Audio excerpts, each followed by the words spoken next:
I am talking about the one and only Dick Clark.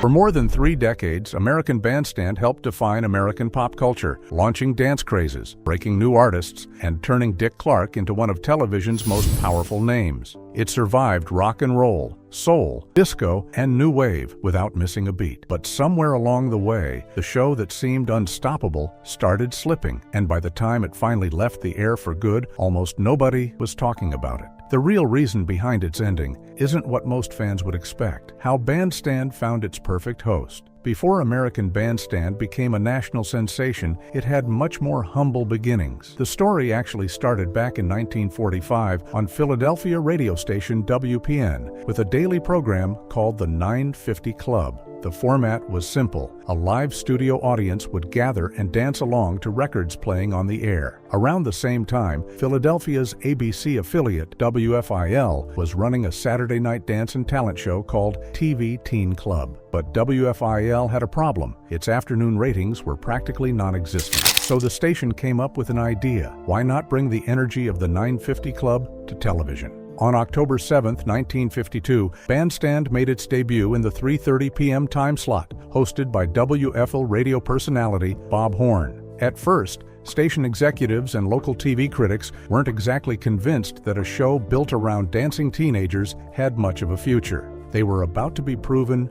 very wrong. Philadelphia teenagers began showing up in huge numbers, many coming straight from the city's diverse neighborhoods. And they didn't just bring themselves. They brought their love of rhythm and blues, their dancing, and a completely different energy to daytime television. The 2.5-hour program aired live from Studio B at 46th and Market Streets and was broadcast regionally on WFIL TV Channel 6. Through WFIL's regional network, the show reached nearly 6 million people across the Delaware Valley, which was the 3rd largest television market in the country at the time. Even the studio itself was designed to emphasize that local connection, with the walls covered in pennants from Philadelphia area high schools. And originally, the show was simply called Bandstand. One of its early episodes featured a young New York transplant named Dick Clark, who worked as an announcer and spun records on television, helping establish what would eventually become the role of the video DJ.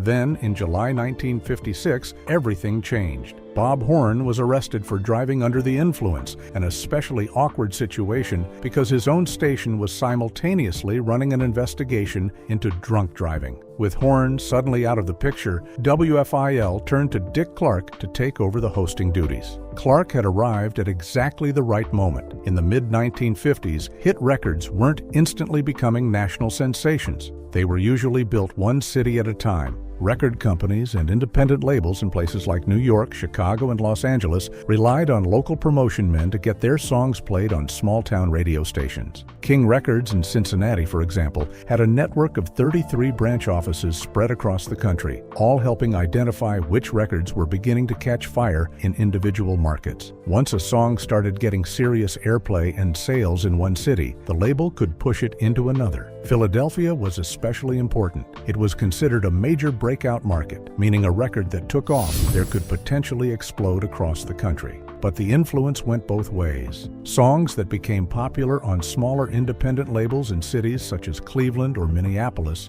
could eventually make their way into Philadelphia and start the cycle all over again.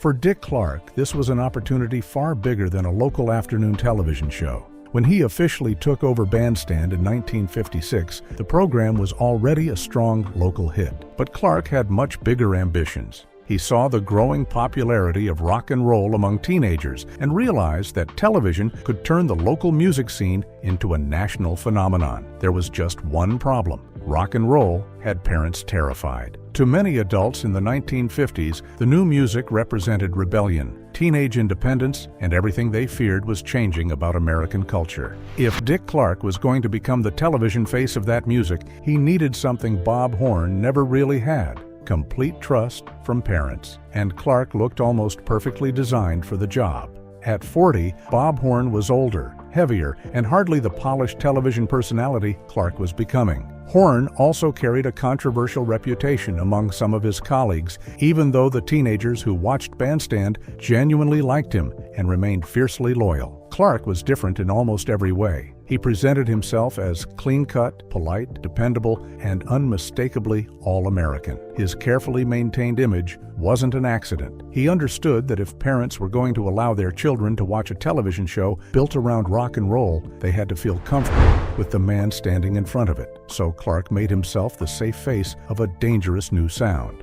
And when Bandstand finally expanded to national television in 1957 and became American Bandstand, the transformation was clear. How American Bandstand conquered America. When Dick Clark took over as host of Bandstand on July 9, 1956, he had a difficult job ahead of him. The show already had a loyal audience, and its previous host, Bob Horn, had built a strong connection with Philadelphia teenagers. Clark needed to prove that he could step into that role without losing the young viewers who had made the program so popular. For the most part, he succeeded. One notable exception was future radio personality Jerry Blavette, who remained loyal to Horn. But Clark quickly began putting his own stamp on the show.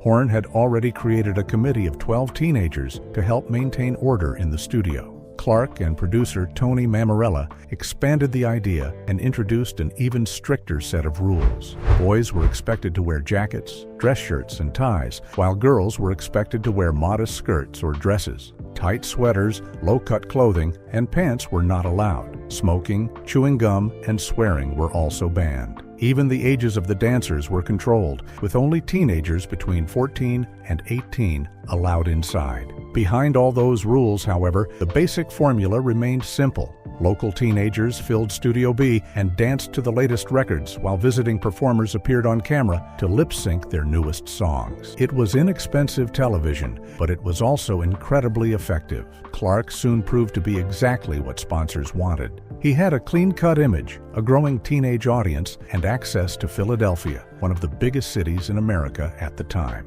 More importantly, the show gave advertisers a direct connection to the rapidly expanding teenage market, which was estimated to be worth billions of dollars. That potential became impossible for ABC to ignore. In 1957, the network was looking for programming to fill an afternoon time slot, and Clark pushed hard for Bandstand. ABC agreed, and on August 5, 1957, the show went national under a new name, American Bandstand. The national version introduced several features that would eventually become closely associated with the program. The studio was redesigned with the familiar high school gym atmosphere, complete with bleachers, while teenagers were given the chance to rate new songs. Their scores helped create one of the show's most recognizable traditions. Young dancers explaining that a song had a strong beat and was easy to dance to. When American Bandstand first reached viewers across the country, Clark played records while cameras followed teenagers across the dance floor. Several times during each episode, singers and groups appeared to perform or lip-sync their latest hits. The response was immediate. Just 2 days after the national launch, a young Paul Anka made his national television debut on the program with Diana.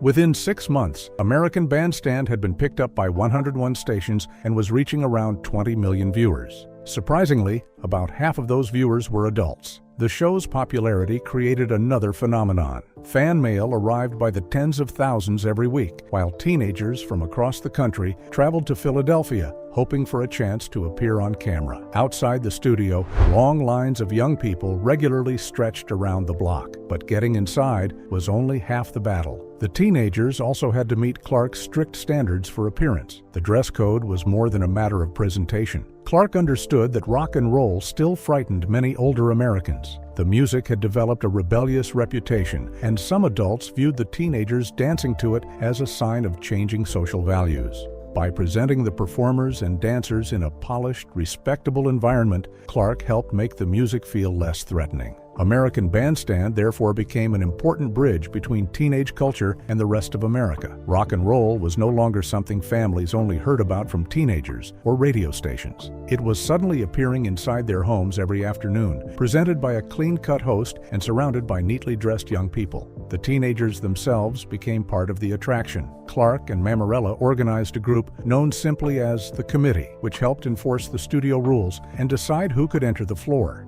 Many of its members came from South Philadelphia or neighborhoods close to the studio. They quickly became recognizable faces, appearing in magazines, handling fan mail, and influencing teenage fashion. The show's relationship with race, however, was far more complicated. American Bandstand helped expose millions of viewers to black musicians, but its studio floor was overwhelmingly white during its early years. Allegations of discriminatory policies suggested that black teenagers were restricted from appearing as dancers, possibly because of pressure from conservative advertisers. At the same time, the program gave national exposure to major black performers, including Chuck Berry, Bo Diddley, and Sam Cooke. Later, artists such as Mary Wells, Smokey Robinson, and the Miracles, Marvin Gaye, and James Brown also appeared. In that sense, the show could reinforce segregation within its studio while simultaneously helping bring black music into millions of American homes. Clark also became one of the most powerful figures in the music business. His program helped launch and strengthen the careers of numerous performers, particularly a group of young white pop stars from the Philadelphia area. Frankie Avalon, Bobby Rydell, and Fabian became major teen idols, while Connie Francis gained enormous attention after appearing on the show with her breakout hit. Fabian's rise was especially unusual. Clark generally preferred records that had already become successful in major local markets. But Fabian was different. His biggest advantage was not his voice, it was his appearance. He had the kind of looks that could send teenage audiences into a frenzy. Record producers worked extensively to create recordings that suited his image, and Fabian himself later acknowledged that the finished recordings barely sounded like his natural voice. But television did the rest. He could appear on camera, lip sync, move with confidence, and immediately attract screaming fans. That approach earned criticism. Critics dismissed the white teen idols of American Bandstand as overly polished, harmless versions of rock and roll. Yet that description missed a major part of what the show actually offered. Alongside the teen idols, American Bandstand featured R&B groups, rockabilly performers, country stars, Motown artists, and some of the biggest soul musicians of the era. Brenda Lee, Johnny Cash, Conway Twitty, Patsy Cline, the Shirelles, Mary Wells, Smokey Robinson, Marvin Gaye, and James Brown all represented a much broader musical landscape. By October 1957, the program had become so successful that ABC expanded it and experimented with a Monday night primetime edition. Clark warned that the show's main audience, particularly teenagers and housewives, would not necessarily be available at night. The warning proved correct. The primetime version failed, and American Bandstand soon returned to its successful afternoon schedule. By February 1958, the program was attracting roughly 8.4 million viewers every day and had become ABC's highest-rated show. By the end of the decade, it had grown into the most popular daytime program on any American network. But the biggest cultural explosion was still ahead. On August 6, 1960, Hank Ballard and the Midnighters were scheduled to perform their hit, The Twist, on the show, but they failed to appear. With the performance suddenly in danger, Clark turned to Chubby Checker, who quickly recorded his own version of the song. Checker reportedly completed the recording in about 30 minutes.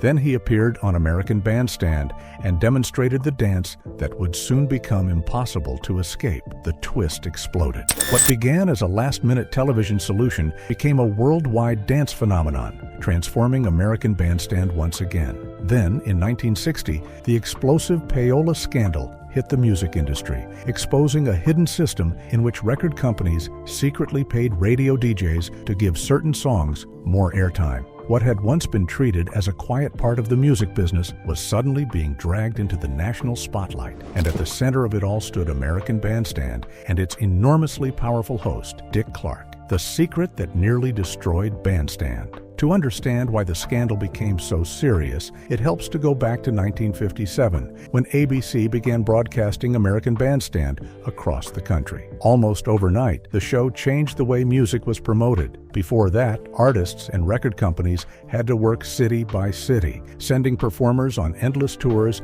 and convincing local radio stations to play their records. But American Bandstand offered something far more powerful. A song could suddenly reach millions of teenagers simply by appearing on the show or receiving regular airplay. Record companies quickly realized what that kind of exposure was worth. They desperately wanted their artists booked on the program, and some distributors began secretly reimbursing the show for performance fees paid to musicians. Clark later defended this arrangement as a practical solution to the costs involved in booking performers, arguing that it was neither illegal nor immoral. But behind those arrangements was another, much murkier practice. Record labels were giving DJs cash, gifts, consulting fees, and even songwriting or publishing interests in exchange for getting particular records played. This was known as payola, although the basic idea was nothing new. It had evolved from the old tradition of song plugging, where music publishers promoted songs by paying people to help get them heard. What changed was the explosive growth of rock and roll and R&B. Teenage music was becoming a massive cultural force, and politicians saw an opportunity to turn the music business into another target during an election year. The investigation had originally focused on rigged television quiz shows, but lawmakers soon began looking into whether the record industry was manipulating the public. There was also a powerful industry rivalry behind the scenes. ASCAP was locked in a bitter battle with BMI, a competing music licensing organization. ASCAP encouraged politicians to investigate the growing popularity of music associated with BMI, while media critic Vance Packard was brought in to argue that rock and roll, hillbilly, and Latin music were being artificially promoted and manipulated. The media also portrayed the record business as almost impossible to predict. Hundreds of tiny independent labels were appearing, with many producing records on the hope that one might suddenly become a hit. With thousands of records competing for attention, the congressional investigation faced a difficult question.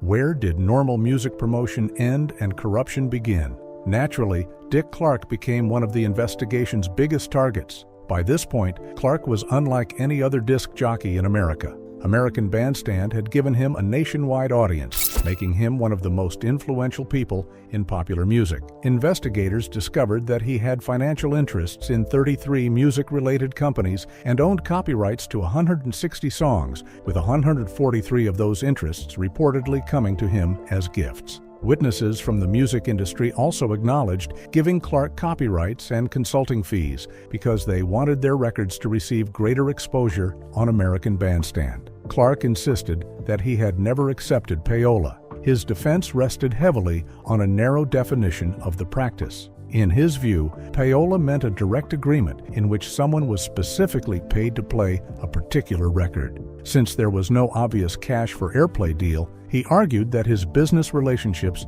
did not qualify. The subcommittee's chief counsel, Robert Lishman, was far less convinced. He believed Clark was hiding behind technical language that allowed him to benefit from the music business without admitting that his financial interests could influence the show. Clark then produced what appeared to be his strongest piece of evidence. He hired Computech, a major New York data processing company, to analyze American Bandstand's playlists. The study compared how often records connected to Clark were played with how often other records appeared on the show.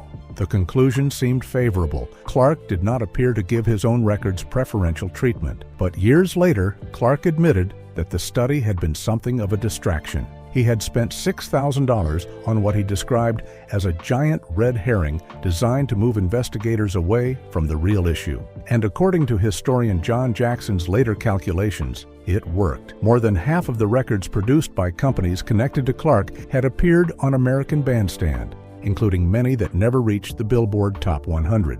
The real question then was not whether Clark had personally ordered a specific song to become a hit. It was whether his financial interests were receiving an unusually large amount of exposure. The hearings also revealed something else. Many lawmakers simply did not understand or appreciate the teenage music market. They questioned why American Bandstand was not featuring established stars such as Frank Sinatra, Bing Crosby, and Perry Como instead of promoting unknown young artists. Clark's response was essentially that his audience wanted something different. That argument had become a major part of his public image. Clark presented himself not as someone who created musical trends, but as someone who understood what teenagers already wanted. His defense was simple. American Bandstand existed to serve its viewers, and its viewers wanted rock and roll, R&B, and the new generation of performers. That strategy helped Clark survive the scandal.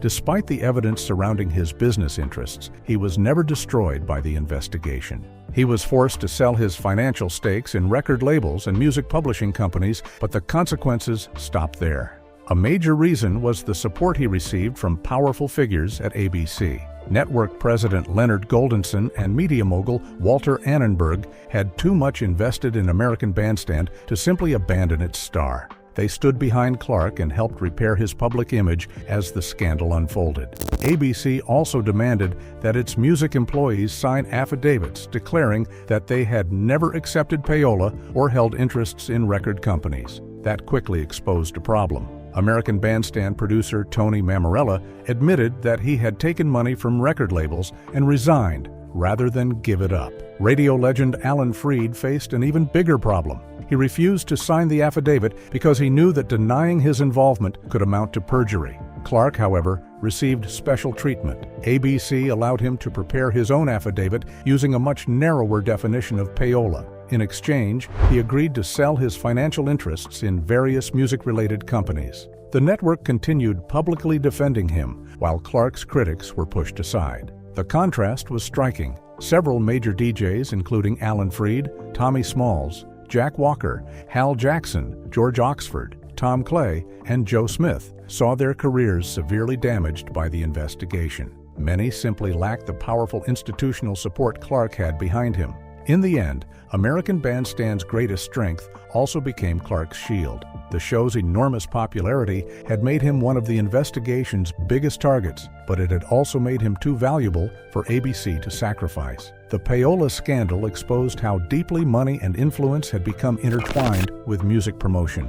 Yet, while many DJs watched their careers collapse, Dick Clark emerged battered, but still standing. American Bandstand survived, Clark survived, and the teenage audience that had made them both powerful continued watching. But just as American Bandstand seemed unstoppable, a major change was coming. The performance that took American Bandstand off the air. On September 7, 1963, the show officially stopped airing every weekday and moved to a once-a-week Saturday schedule. In reality, the decline had started about a month earlier when ABC moved the program out of its regular weekday afternoon slot and pushed it into Saturday afternoons. That decision created a serious problem. American Bandstand depended heavily on local television affiliates, and many of those stations were getting tired of giving up valuable weekday airtime. Once they started dropping the show, its reach began shrinking. Dick Clark later explained that the situation became a vicious cycle. Local stations could take the time back and fill it with their own programming, where they kept all the advertising revenue. As more stations did that, American Bandstand reached fewer homes. Its ratings fell, and even more stations became willing to drop it. But Clark wasn't the kind of person to sit around and watch his career shrink. With ABC reducing American Bandstand's presence, he started looking for other opportunities. By late 1963, that search took him all the way to California, where he landed a hosting job on a game show called The Object Is. The game show itself didn't last very long, but the move to California changed everything. By February 1964, Clark had relocated American Bandstand from Philadelphia to Los Angeles, right as California's booming surf rock scene was taking off. It was a pretty convenient match. Groups like the Beach Boys were already helping turn the West Coast into a center of American pop music, so moving the show there suddenly made perfect sense. And Clark was entering one of the most powerful periods of his career. He wasn't content with simply standing behind a turntable and introducing records anymore. American Bandstand increasingly featured live performers, giving artists a chance to perform directly in front of millions of viewers. That helped keep the show connected to the rapidly changing music scene. Of course, American Bandstand wasn't the only variety show on television, but there was something that separated it from many of its competitors. Clark was willing to embrace rock and roll instead of treating it like a threat. That made him a target. Religious groups criticized the music. Politicians complained about its influence on teenagers. Even established stars like Frank Sinatra weren't always impressed by the new rock and roll culture Clark was promoting. But none of it seemed to shake him. And looking back, the results speak for themselves. Many of the artists who performed on American Bandstand eventually found their way into the Rock and Roll Hall of Fame. The show's success also helped Clark build something much bigger than a television career. He turned his name into a media empire, producing variety shows, launching a major awards program, opening a themed restaurant chain, and eventually becoming the head of Dick Clark Productions. By 1965, Clark was only 35 years old and reportedly earning around $1 million a year. And American Bandstand wasn't slowing down. Over the next several years, the show continued bringing audiences performers who were standing right on the edge of superstardom. Sonny and Cher appeared in June 1965, followed by Neil Diamond in June 1966. That same year, The Fifth Dimension brought their pop soul sound to the program, while The Doors appeared in July 1967. Then, just 2 months later, another major change arrived. American Bandstand was broadcast in color for the first time, giving the show a fresh look as television itself moved into a new era. The 1970s brought another generation of stars. On February 21, 1970, the Jackson 5 took the American Bandstand stage and performed I Want You Back. They also performed ABC, while a young Michael Jackson gave his first television interview. Just a year later, Michael returned, this time for his first solo performance, singing Rockin' Robin. By then, American Bandstand wasn't simply reflecting popular music, it was helping define it. When the show celebrated its 20th anniversary in 1973, it brought together an impressive mix of old and new. Little Richard, Paul Revere and the Raiders, Johnny Mathis, Three Dog Night, Annette Funicello, Cheech and Chong, and plenty of other performers came together for the celebration. It was almost like watching several generations of American entertainment collide on one stage.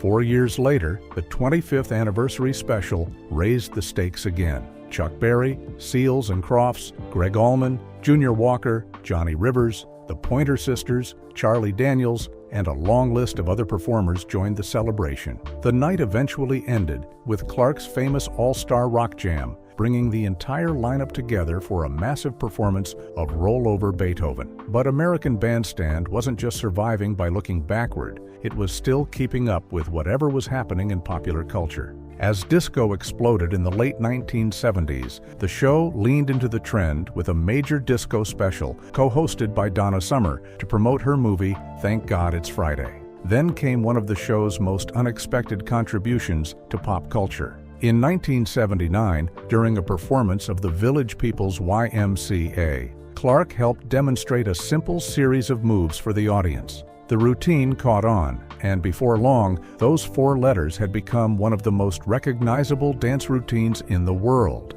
And somehow, decades later, the routine is still finding its way into school gyms. But the television landscape was changing again. By the 1980s, American Bandstand's ratings were taking a serious hit. The arrival of MTV in 1981 gave young viewers an entirely new way to discover music, while the 1984 deregulation of televised college football created another problem. Many ABC affiliates began replacing American Bandstand with college football coverage, taking away even more of the show's audience. After more than 3 decades on ABC, American Bandstand finally ended its legendary network run in 1987. It continued in syndication for another 2 seasons, but Clark eventually stepped down as host. The show then moved to the USA Network for one final season with a new host. On October 7, 1989, exactly 37 years after the original program debuted, American Bandstand aired its final episode.